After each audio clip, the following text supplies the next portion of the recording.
Dalam kitab Tawarikh atau Hayamim atau kitab sejarah raja-raja Israel kuno, yang menceritakan kisah yang terjadi pada abad ke-9 sebelum Masehi atau sekitar 3000 tahun yang silam.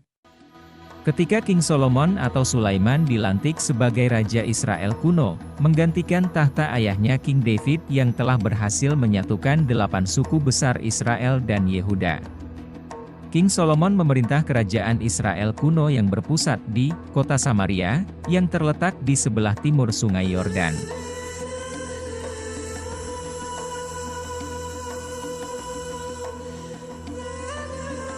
Dalam kitab Tawarikh, atau kitab sejarah raja-raja Israel kuno, ketika hendak membangun bangunan-bangunan suci, atas perintah Tuhannya, King Solomon putra King David yang memiliki kekuasaan tertinggi, pada tahun 945 sebelum Masehi, meminta kepada raja bawahannya, Raja Hiram, sang penguasa dari kerajaan Fenisia di negeri Tirus, yang wilayahnya terletak di selatan Libanon.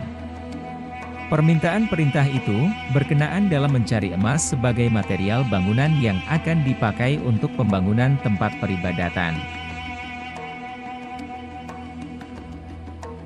Kemudian Raja Hiram dari Fenisia di negeri Tirus, memerintahkan kepada armada-armada pasukan pelautnya untuk berlayar menuju Tanah Ophir, di mana Tanah Ophir terletak jauh di arah tenggara.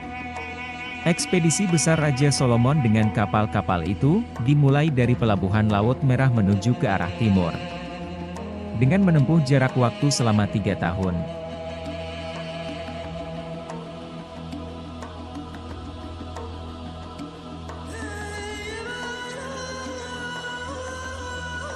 Sekembalinya dari Tanah Ophir, armada-armada kapal milik Raja Hiram dari Tirus telah dipenuhi emas murni dengan jumlah yang sangat banyak. Selain emas murni, kapal-kapal itu juga membawa perak, berbatang-batang kayu jenis almug, gading gajah, binatang kera dan burung merak. Kemudian hasil pelayaran dari Tanah Ophir dihadiahkan oleh Raja Hiram dari negeri Tirus kepada King Solomon putra King David, sebagai bahan material pembangunan rumah peribadatan.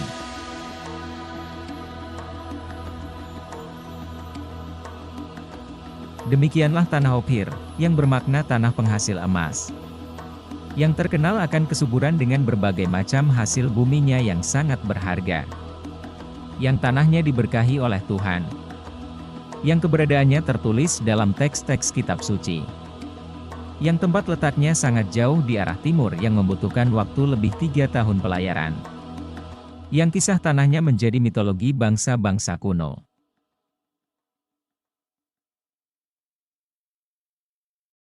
Sejauh ini, para ahli arkeologi, teolog dan sejarawan dan para peneliti lainnya masih memperdebatkan lokasi pasti dari Tanah Ophir yang selama berabad-abad telah menjadi misteri.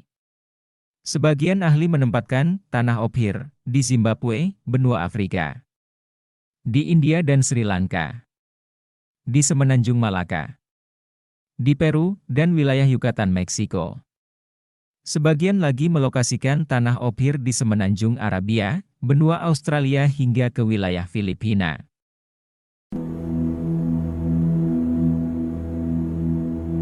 Hingga pada tahun 1945 Masehi, seorang arkeologi yang bernama Robert Hoff mengadakan penelitian dan penggalian di situs peradaban kuno di dekat Sungai Yarkon di Tel Aviv.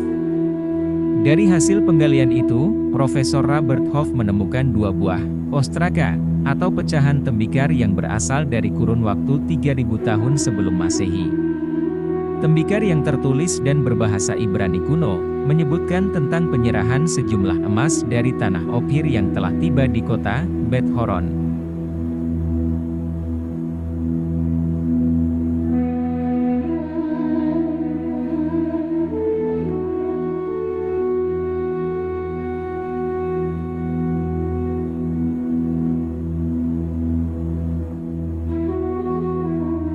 Dari informasi temuan, ostraka, atau pecahan tembikar kuno yang berusia 3000 tahun sebelum Masehi, yang telah ditemukan oleh Profesor Robert Hoff yang kini tembikar itu, tersimpan di dalam Museum Israel di Yerusalem, membuktikan bahwa Tanah Ophir, yang terkenal akan emasnya yang melimpah, Dengan hasil buminya seperti kayu almond, batu-batu mulia, gading gajah dan binatang kera serta burung merak adalah nyata keberadaannya.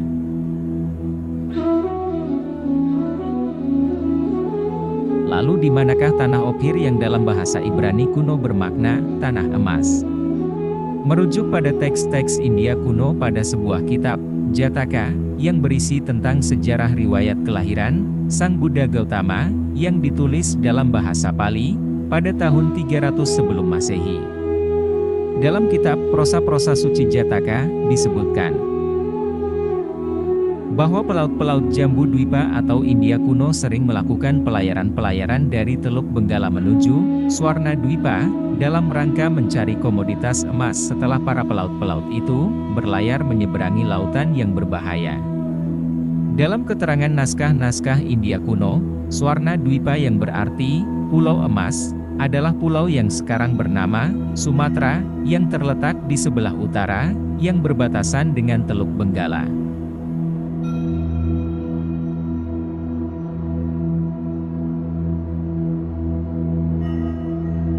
Kemudian, pada catatan manuskrip Yunani kuno yang berjudul Periplostes Erythras Thalases, yang ditulis pada tahun 70 Masehi.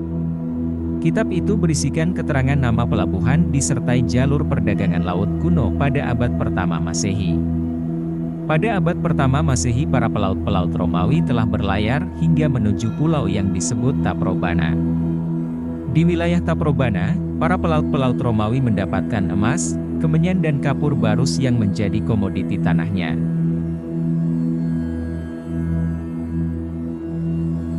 Dan pada abad kedua Masehi, seorang kartografer atau ahli pembuat peta dan seorang ahli bumi dari Yunani yang bernama Claudius Ptolemy. Dalam kitabnya yang berjudul Geographike Hypogesis, atau Kitab Panduan Menggambar Peta Bumi, pada bagian bab ke-12, menempatkan wilayah Taprobana yang di sekitarnya dikelilingi banyak pulau-pulau. Memberi nama dengan sebutan Rishechora, atau Pulau Emas yang ditempatkan berada di titik koordinat negeri Swarna Dwipa atau Sumatera.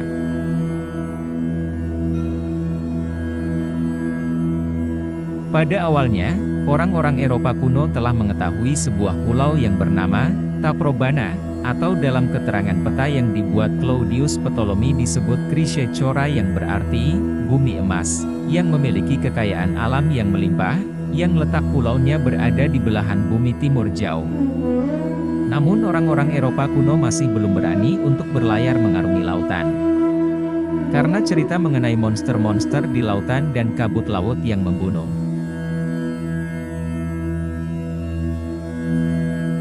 Hingga pada abad ke-15 Masehi, seorang kapten kapal yang bernama Ferdinand Magellan memimpin ekspedisi armada Portugis untuk mencari wilayah sumber emas dan rempah-rempah ke negeri timur jauh.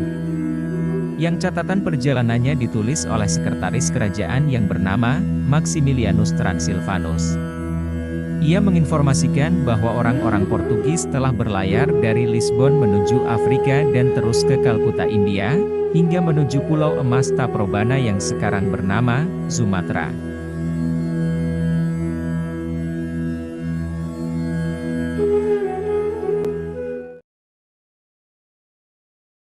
Dan pada tahun 1540 Masehi, Sebastian Munster, ahli pembuat peta yang berasal dari Jerman, membuat peta dunia yang diberi nama India Extrema, 19 Nova Tabula. Yang dalam pembuatan petanya, bersumber dari Geographika Hypogesis karya Claudius Ptolemy dan ditambah dari informasi catatan perjalanan Ferdinand Magellan. Sebastian Munster juga menempatkan wilayah Taprobana, atau Tanah Emas dalam koordinat Pulau Sumatera dan juga menampilkan Kepulauan Nias dan Mentawai.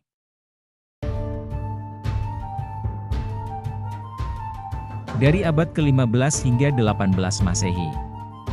Setelah dibuatnya peta pelayaran dari Eropa menuju Taprobana atau Sumatera atau Swarna Dwipa, intensitas pelayaran orang-orang Eropa menuju Kepulauan Sumatera terus meningkat. Mereka meyakini bahwa Pulau Sumatera, yang dulu dikenal dengan nama Pulau Taprobana, adalah legenda tanah Ophir, yang sejak berabad-abad silam di kalangan penduduk bangsa Eropa. Dipercaya sebagai tanah sumber penghasil emas dari zaman King Solomon putra King David. Hal itu dibuktikan oleh catatan William Marsden, seorang sekretaris kelautan kerajaan Inggris yang ditugaskan di wilayah Sumatera. Pada tahun 1783 Masehi, William Marsden mencatat tentang laporan kerjanya selama bertugas di wilayah Bengkulu. Dalam catatan tugasnya yang diberi judul, History of Sumatra, ia menyebutkan di wilayah Sumatera, terdapat 1.200 tambang emas dan menjadi daerah paling kaya akan emas di seluruh kawasan itu. Dan dari wilayah Minangkabau dan Pahang. Setiap tahunnya, ada lebih 9 hingga 10 ton emas yang diimpor menuju Aceh, yang kelak diperdagangkan ke seluruh penjuru dunia.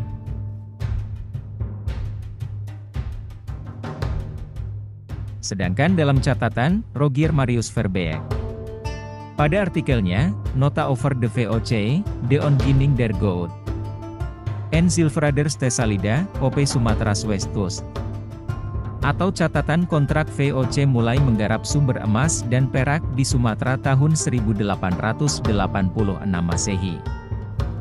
Pada laporannya, Rogier Marius Verbeek menginformasikan dalam catatannya, perusahaan-perusahaan tambang emas milik Belanda telah meraup emas dari bumi Sumatera sebanyak 130 ton emas selama beroperasi di wilayah Sumatera dalam kurun waktu 50 tahun. Yang dimulai dari tahun 1896 hingga tahun 1941 Masehi.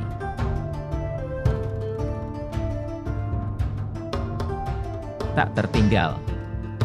Dalam catatan, Tom Pires, seorang duta dari kerajaan Portugis yang bekerja untuk Raja Emmanuel. Tom Pires telah mengunjungi Pulau Sumatera pada tahun 1513 Masehi. Dalam laporannya yang berjudul, Suma Oriental Quetrata, Duma Roxo Ate Auschins, atau ringkasan catatan perjalanan di wilayah timur, dari Laut Merah hingga Cina. Tom Pires menyebutkan, hampir di seluruh pelabuhan di Sumatera terdapat emas yang melimpah. Kabar tentang Pulau Sumatera yang dalam naskah-naskah India kuno dikenal dengan nama Swarna Dwipa yang bermakna Pulau Emas. Juga yang dikenal dalam inskripsi-inskripsi Yunani kuno sebagai Krisye Chora yang juga berarti tanah emas. Menyebabkan para pedagang-pedagang dan delegasi kerajaan-kerajaan Eropa pada abad pertengahan menjadikan bumi Sumatera sebagai tujuan utama, rute jalur perniagaan dalam mencari material emas.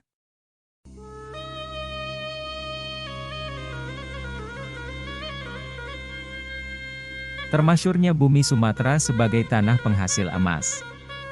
Pada tahun 1572 Masehi, seorang penyair dan peneliti Kitab Injil berkebangsaan Portugis yang bernama Luís Vaz de Camões. Ia menuliskan buku sastra dan sejarah yang sangat terkenal di kalangan bangsa Eropa. Buku sastra sejarah yang diberi judul Poes Lusíadas. Dalam buku Poes Lusíadas, Luís de Camões, seorang sastrawan abad ke-15 itu menyebutkan dalam bait-bait syairnya bahwa wilayah Sumatera adalah legenda tanah Ophir, yang sejak berabad-abad silam menjadi tanah impian bagi penduduk dan raja-raja penguasa Eropa, yang dipercaya sebagai tanah lumbung penghasil emas. Dan dari sanalah emas-emas milik King Solomon putra King David, yang termaktub dalam teks-teks kitab suci, berasal.